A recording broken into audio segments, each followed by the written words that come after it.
Cell phones are the bridge by which human beings all across the world stay connected. We keep in touch with our loved ones, catch up on the local gossip, and surf the web. The possibilities of mobile phones are constantly growing, which prompts us to question what's next. Not only what's next, but also how can reporters use a cell phone to do better journalism? Our team aggressively pursued interviews with people across a spectrum of demographics and dug into the results of a survey with more than 650 respondents to bring you our findings about reporting with cell phones.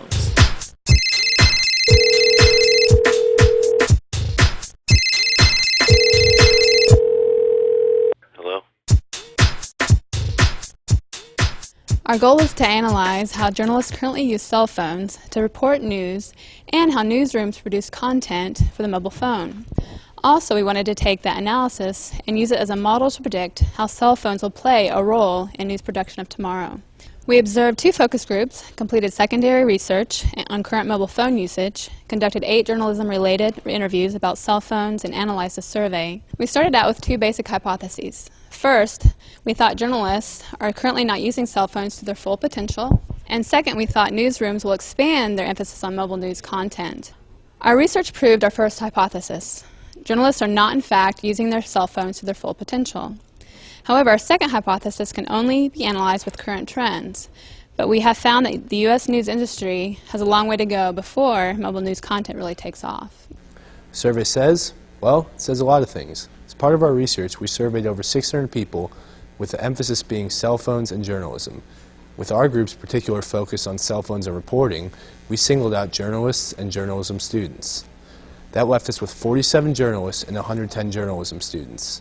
From that, we were able to collect data on how they use their cell phones on a daily basis, what type of phone they have, how they consume news and interact, use of non-traditional things such as GPS and video taking, and overall helped us draw conclusions on how readily journalists might adapt the smartphone as a tool of reporting. Some of our survey questions were on the use of social networking sites such as Twitter, Facebook, and MySpace. Use of these sites has grown at an unprecedented rate in recent years, with some viewing these as a tool of journalism. In our survey, the average response for how often in a given week they have posted a tweet on Twitter was between 4 or 5 days a week for journalists and between 3 and 4 days a week for journalism students. We viewed the smartphone as a tool that could perfectly lend itself to such sites, allowing for quick posts at any location. Despite this, the data showed us that updating such social networking sites is currently not a priority for those in the field while on the go.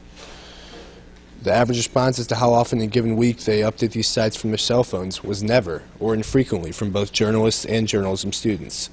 Blogging has also become a phenomenon in recent years, but apparently it's not something that needs to be done from your cell phone. The average response to how frequently participants use their cell phone to post to blogs or write stories or complex texts was infrequently or never for both groups. On the query of how frequently they use their cell phones for taking photos, video, and notes, the average response from both groups was also never or infrequently. We also asked participants questions on what aspects of smartphones would sway them into purchasing the tool. The average response from both journalists and journalism students was that the cost of the smartphone and services, quality of reception, and ease of use would have a significant impact on their decision to purchase one.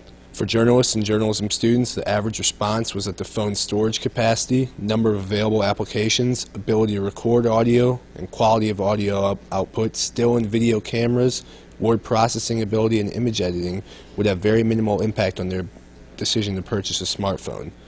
Both groups' average response was that 3G service, GPS capabilities, and Wi-Fi connectivity would have a much more significant impact on their decision than these other functions on their desire to purchase a smartphone.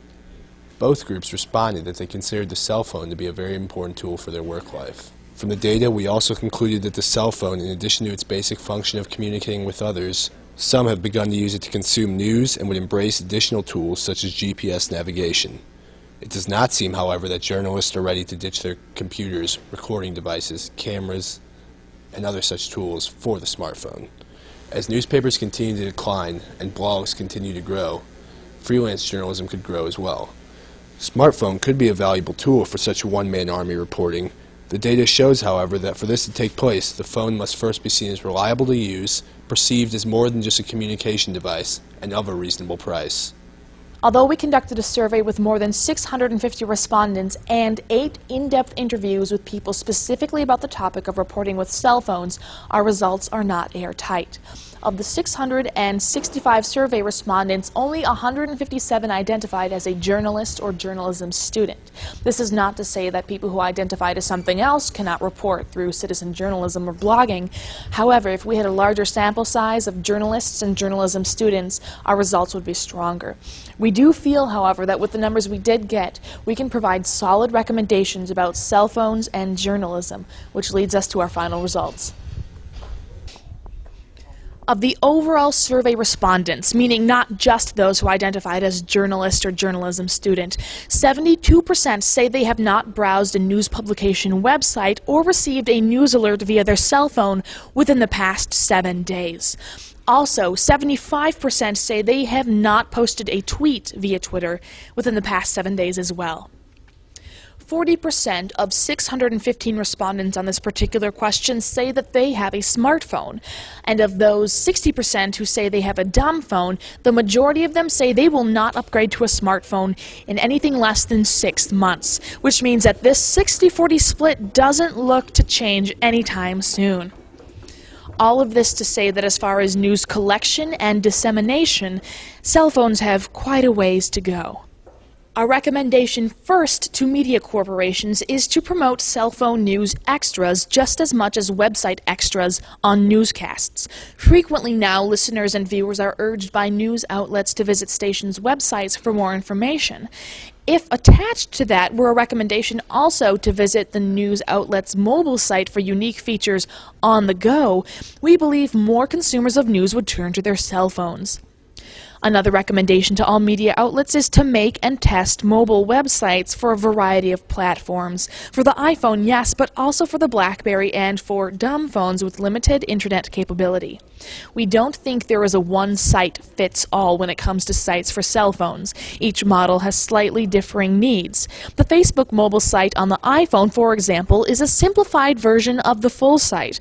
Mobile users have the ability to choose whether to access the full site, but accessing it on the phone automatically brings a person to the iPhone version when they first log onto the internet application. If news outlets could figure out a way to make their sites clean and concise, they would attract more users as well. CNN.com has figured this out, although the site is sometimes unwieldy to navigate. However, they list the top few stories in large font and mobile users can access them easily.